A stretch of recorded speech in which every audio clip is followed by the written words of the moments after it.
Good morning, everyone. Welcome to Mind Your Own Business. It's our Thursday call on mindset and leadership and sales and all the things between these 8 inches between our ears that make our businesses go and grow, right?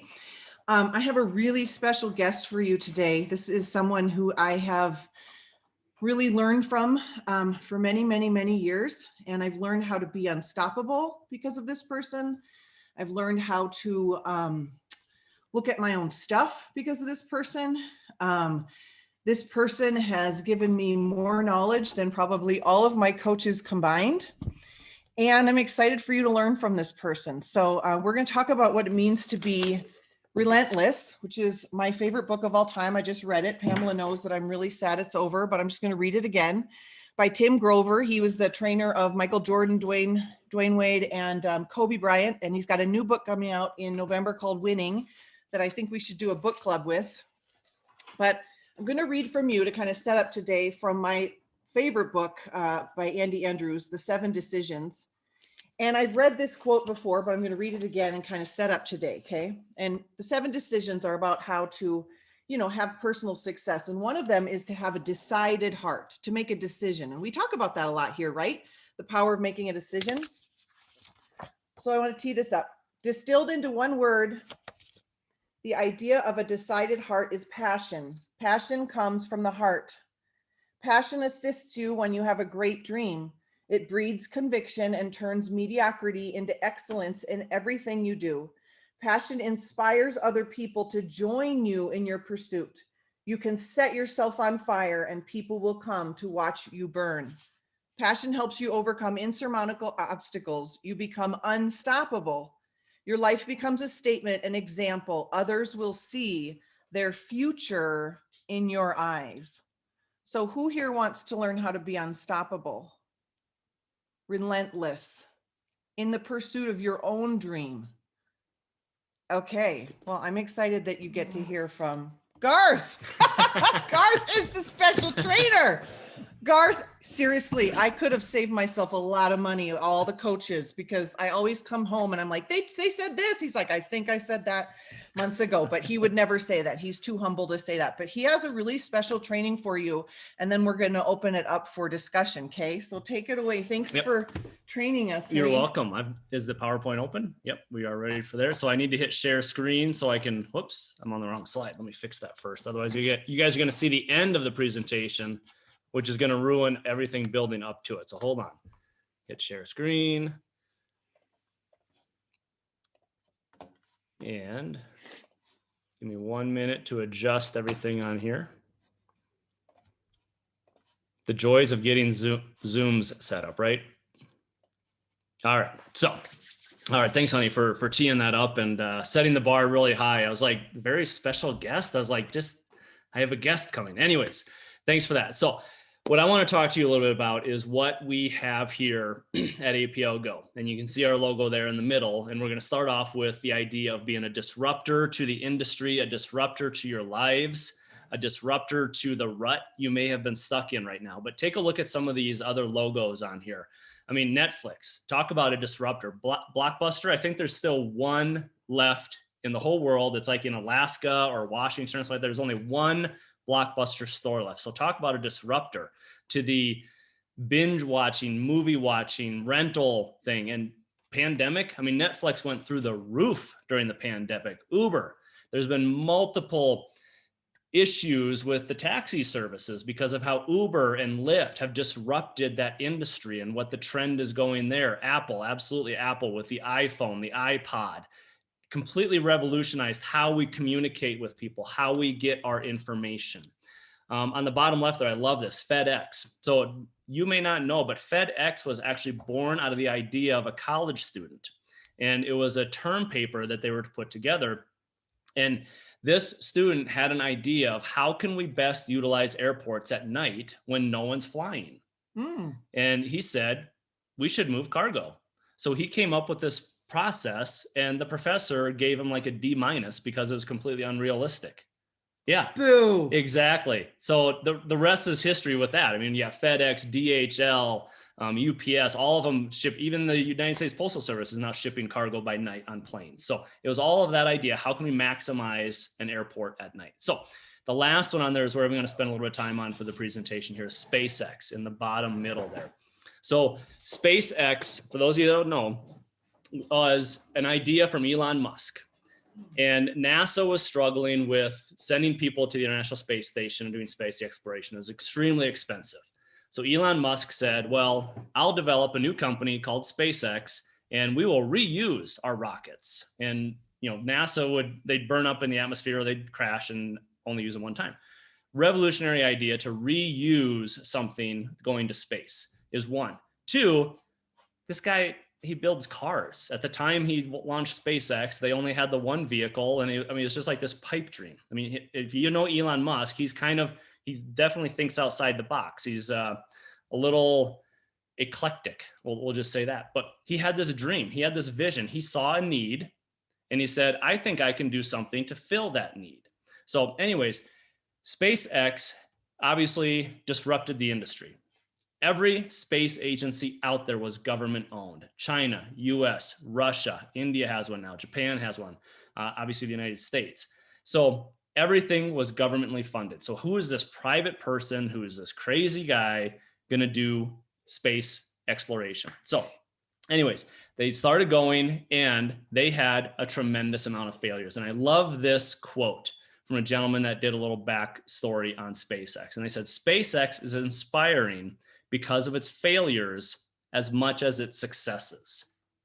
And what I mean by that is SpaceX had some big public failures. I mean, think about it. If you're launching a rocket and that fails, that is attention grabbing, top of the line news lines that this rocket exploded. This is actual pictures of one of their rockets exploding after launch. So again, big public failures that SpaceX experienced. Here's another one. So they had so many failures that Elon Musk actually put together this little video kind of poking fun at themselves of their failures. So this is Elon Musk here. These are screen grabs from the video. I couldn't embed the video because he had protected it, so I couldn't copy it in here. But notice in the bottom left there, I love this that they poke fun at themselves. Rocket is fine. That's literally what he is saying on this video as he's walking around the debris from the rocket exploding. This one here, it's just a scratch. So I love his personality of tremendous, tremendous failure, but he's taken in stride because he knows that in order to be successful, they're going to have some failures. It's not going to be right out of the gate. First launch to the moon and back, actually to the space station and back. Here's another one. I mean, they ran out of liquid oxygen. This multi-billion-dollar company with some of the best, smartest, brightest people on there, and they ran out of fuel. I mean, that's not something that you would expect to happen when you're talking about this type of level of effort. Here, they ran out of hydraulic fluid. This is when the rocket's landing back down. It ran out of hydraulic fluid and the leg didn't deploy and it tipped over. That's the rocket tipping over and exploding there. Here's another one. Well, technically it did land, just not in one piece. So again, I love the humor that they're taking with this of kind of poking fun at themselves. This one here, it's just a rapid unscheduled disassembly. So again, take humor in your failures, especially if you've been like us, where you've vomited all over people and you've totally done it wrong. We look back on it now and we just have to chuckle because we're like, oh yeah, we totally screwed that up. But we learned from it. And that's exactly what SpaceX has done here. Now, this is the last one for the pictures here on their big failures. This is an explosion on the launching pad where they're adding rocket fuel to the rocket. So they had a failure just putting fuel into the rocket, let alone launching it and landing it, just trying to fuel it up. It exploded on the pad. Now, everybody saw those. International news, live feeds on various channels as this stuff is happening. But here's the thing, just like in network marketing, we have big failures. We also have small private failures. SpaceX had the same thing. They didn't grab attentions when their bolt in the lab failed, or this here where they're trying to pull it apart and it snaps.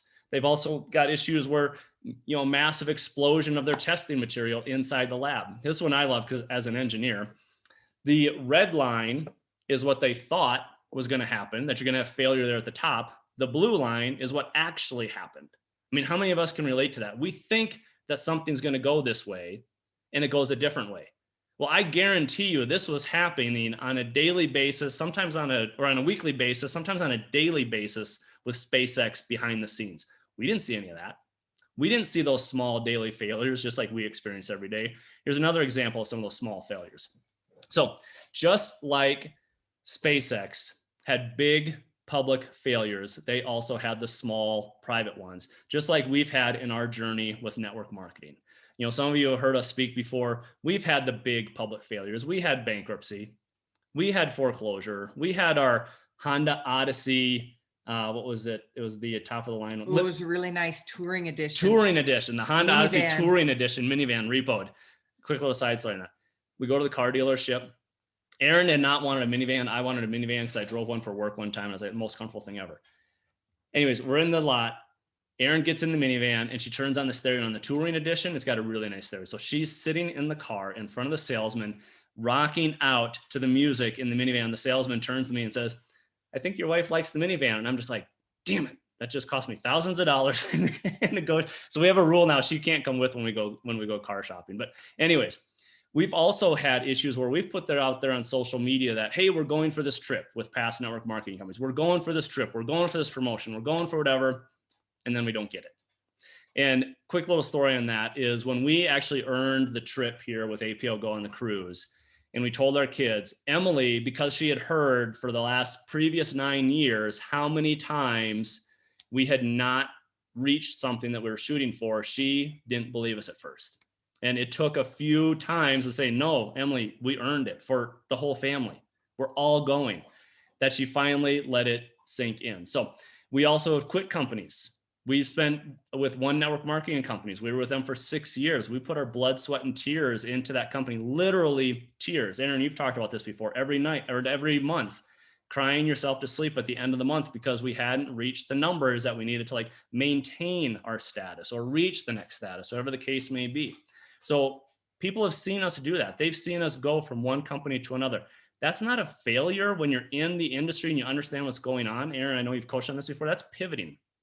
You recognize another opportunity is there and you pivot to do that. But people perceive that as a failure because you've changed what you're doing. It's not necessarily, but it's a perception.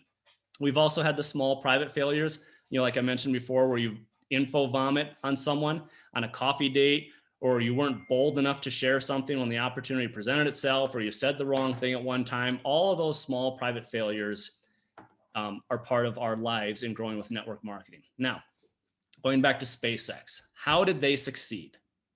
Were they motivated with an end goal? Yeah, absolutely. Sure they were. Everyone can be motivated. I bet you, I can almost guarantee you that somewhere within the SpaceX laboratory and facility, there was at least one motivational poster. You know, in the restroom, in the break room, someone in their office probably had a motivational saying on their desk or their wall, or someone in their workspace or cubicle probably had the same thing. But I can tell you what, those motivational quotes and posters are great, but that's not what got SpaceX to succeed. What got them to succeed is they had a contract. They had a contract to deliver, to succeed is what their contract had. It didn't say you're going to blow up in the air 4 times. You're going to have 3 explosions on the launching pad, 127 failures in the lab, thousands of failures in the computer simulations. It didn't say that. It just said that you will be successful on here. And if you deliver this, you will get paid.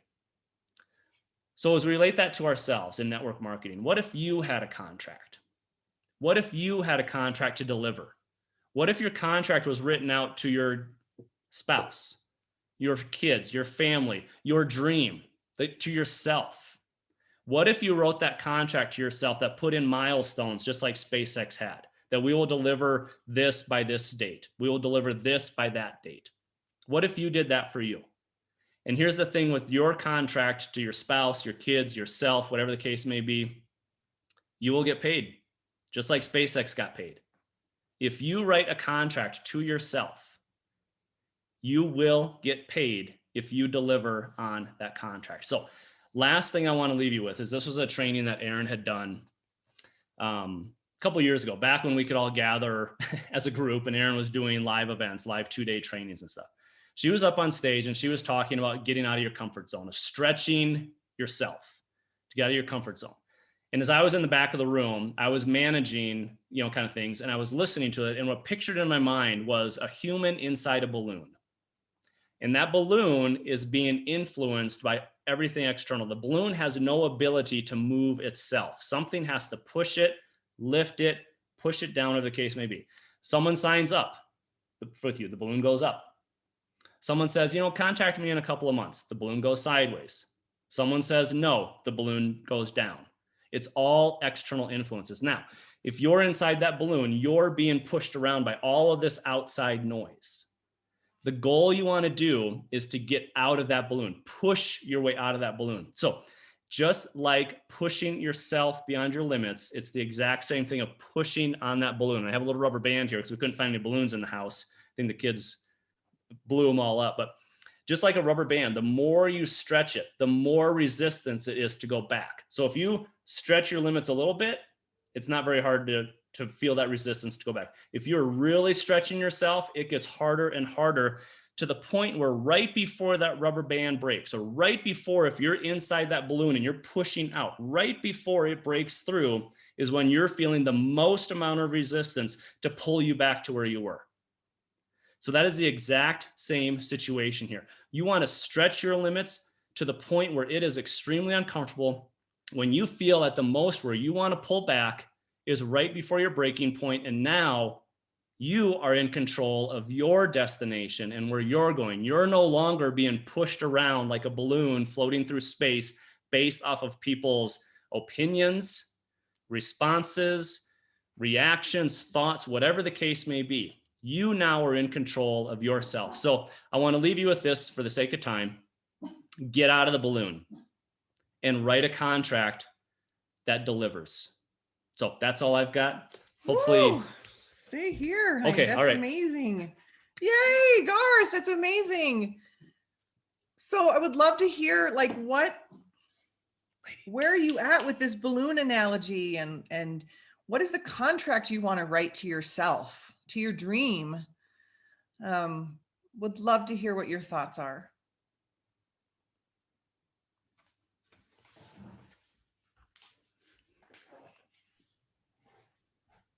Dr. Aaron, Yeah. I'm just thinking about the blitz we're in the middle of right now and how extremely uncomfortable that was. And I know a lot of people express that. And up till now in the last couple of months, I've been like dribbling on people. That was a little bit uncomfortable, but I'd dribble and then I'd back off and I'd do it Joby's way and then I'd go back to my way.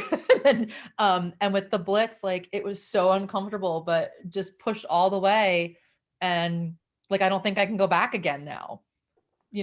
Like having done it that way and just taking a leap, just instead of baby steps, just pushed out through it. And I don't think I could go back to the other way again now. Wow. That's awesome. Who can relate to Kristen there? Oh my gosh. Thank you, Kristen. Yeah, and my discomfort started with the 30-day challenge with the 300 contacts, which I'm up well into the 200s now, and probably, I don't know, 50%, maybe a little bit higher success. But, there were times when I thought, this balloon's gonna burst. And, that night I would make my list of 10 for the next day and just keep plowing on, it will pay off. You must have made a contract to yourself, Pat. Without knowing. I probably did. Yes, I just didn't know it. That's right. Yeah, I'm being serious. I'm like, it would have been so easy to say 230 is good enough. I don't need 240, but you made a contract to do something. And I'm wondering how, you can share if you want, but how that's impacting your own self-confidence, your own thoughts about yourself as a businesswoman, Well, I think it's definitely improved my thoughts about myself and my capacity or my capabilities. I don't give up if somebody doesn't respond the first day. I go back with, something the second day, go through the whole list if nobody's responded. Sometimes go back the third day or maybe skip a day, go back again. But yeah, I usually send at least 3 requests out to them. So it's given me a lot of perseverance, to keep going along. Relentless. Mhm. It's like, how do we teach resiliency? It's doing the hard things. That's how you get it. So Right. Yep. love it. Thank you, Pat. You're welcome.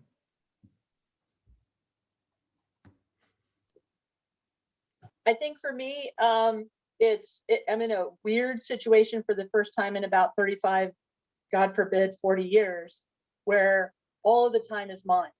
And I was talking to Bill this morning about, I've been busy. I have not been wasting time. I haven't been doing busy work. I've been going through the steps in balance with all of the things in life and trying to find that steady state of feeling, okay, I got this. Obviously, I feel like that'll take a little bit more time, constant building. But just that idea of a plan, a contract. I like this idea of a contract because I was just telling Bill this morning, I was like, I am doing things. There are things that I want to do, but I have nothing to measure against. So I got to get the goals and the measures in place. Yeah. So that's where I am today. Good. Yeah. Good. I was listening to David Goggins this morning. He's like the strongest man in the world. And you know, like Navy SEAL for 19 years and done like 50 Ironmans in 50 days, that kind of guy, right? And he was very, very overweight as a young boy. And he's like, you don't lose the weight overnight, right? But you reward yourself like, great, 2 pounds. I lost 2 pounds. Let's keep going. People in the challenge on day 12 have already given up. I want you to know that. And if that's one of you, I want you to get back in. You know what? You're not going to hear from me. It's okay. No, get back in. You get back in. Show yourself. Get back in. Okay. Really? People, you know, we heard about this from Travis. They'll go and reach out to 5 people and they'll say network marketing doesn't work. People are already telling Kristen, I've not lost tons of weight yet in this program. I don't know if these drops work. I'm like, can I please get their food log? Can I get your food log? Losing weight is a mathematical equation and you're not unique and you're not special. I mean, people don't want to hear this stuff, you guys, but you understand, like, I'm making progress. How do you become a premier director in APL Go? One sample, one post office trip to the time at a time. Every time I go, I say, this could be $1 million leg. Every phone call I have, this could be $1 million phone call. I get to go bless someone. Like, it matters. So I love it. Thank you so much for sharing that, Lisa. Yeah, just stay super curious. And I know you are. Like, I wonder what Lisa's ideal day will look like, you know, like, I love it. Anyone else want to share? Or ask Garth any questions. He's all yours. I'll share. Great. I think for me, just taking those 15-minute increments and also teaching my team that even if I have 5 minutes, right, I'm learning that I can reach to 5 people, 5 minutes, 5 people. I can follow up with 5 people, but those intentional 15 minutes allows me to go to bed at night and write in my gratitude journal that I've been consistent with building business building activities, that I can be grateful that I've had intentional connections. And that brings joy, right? When you're connecting with people, for me it is, that's my love language, right? I want to serve and I want to connect with people and be a light. And so just utilizing the small increments of time. And some days it's taken 1 minute at a time. I mean, there's just days like that. And then giving yourself grace. Go to bed. You did a good job. There you go, everyone. That's the secret right there. Everything she just said. It's nothing more fancy than that, but it's as powerful as that. Little micro movements. And then processing, I loved how that felt. I got to do what I love. Thank you, Cindy. Excellence. Kristen. I don't know how much this is really the balloon metaphor, but what I found out about myself, so the other network opportunity I do, I kind of just took off running and I was kind of a natural at it. And then I got in this and I tried to take off running and I'm not as natural at it. So I think what I'm learning is I really do need to go back. It's kind of like a guy not asking for directions. I need to go back and actually watch the videos that I should have watched in the beginning. But I tend to get very gung-ho and just want to get stuff out there. So I guess this is just a realization about myself, is maybe don't stretch the balloon too fast. Like, start and actually get the basics down first, because this is definitely different than the other one that I'm doing as far as what I need to learn. Oh my gosh, I love that. You know, Eric Worre would call that go and get lethally skilled. Mhm. And we don't have to wait around months and months to get lethally skilled in this profession, right? It's a very forgiving profession in that, but I also balance that, Kristen. I agree with what you're saying in that you kind of don't want to waste all of your reach outs. And Mhm. I say that, I don't want you all to stop and not reach out because you're worried you're going to do it wrong, but that whole saying, you can't say the wrong thing to the right person, pretty sure you can say the wrong thing to the right person. That's just how I feel. But I just think there is a skill set, and I love that you're leaning into that. I think there's a You know, clear, for it's me, a balance, but yeah, for me, there's a clear delineation on that though. That to become lethally skilled in the scripts and the reach out and the process, but you don't have to be lethally skilled on all the things that the drops do and all the things how the back office works, because there's actually a power, which, yeah, that's a whole nother story. But there's actually power in having that interaction with someone of saying, you know what, I don't know the answer to that. Yep. I'm learning this as I go. That's a great question. Let me go find out. Because it gives that sense of urgency that you've got of, I'm running with this and I'm figuring it out and I'm doing it. You know, it's like you say, Marie Forleo, everything's figured outable. And then it also allows for another touch back to them. And Joby always says, like, let me go ask my team. And then 5 minutes later, she's like, I got the answer from my team. And she uses the team almost as the product that she's selling, you know, where she's like, oh my gosh. And people can see, again, they can see their future in your eyes. They can see that through those actions of, wow, I'm over here in business by myself. She just got the answer. Like, that's fascinating too. So Yeah, I mean, I think thankfully, I mean, my real job, I guess, is public relations, which I'm trying to get rid of now, actually. But at least I feel good enough about my contacts that if I screw it up, I'm going to go back to them and be like, you know what, I really screwed it up. totally. The time I reached out to you, like, this is really what I should have said. Oh, So you're amazing. no, but I'm really excited about this. And I'm the noob who keeps writing questions and you guys keep telling me, look at the guides. So I will try to get better at that. Well, but Kristen, here's the other thing too. We do that so as you rise up to be a leader with your team, that you'll be in that habit of doing the same thing with them. So we created those guides for a reason, for people to use them. So yeah, don't feel bad that you're asking about that, because yeah, like you said, you're new and it's just part of the process. Anyone else have a burning desire to share?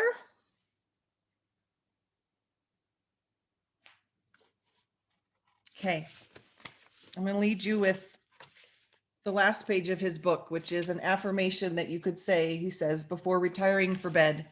And I'll post this in our group, okay? But I just want you to sit back and listen. So he says, my destiny is assured. I have accepted responsibility for where I am, and I understand what I need to do to move forward in my life. The buck stops with me. I'm on a constant search for wisdom through my associations and the books I read. I understand that a year from now, through the people with whom I associate, the books I have read, and the choices I have made, I can actually be a different person. I am moving into my destiny with a servant's spirit.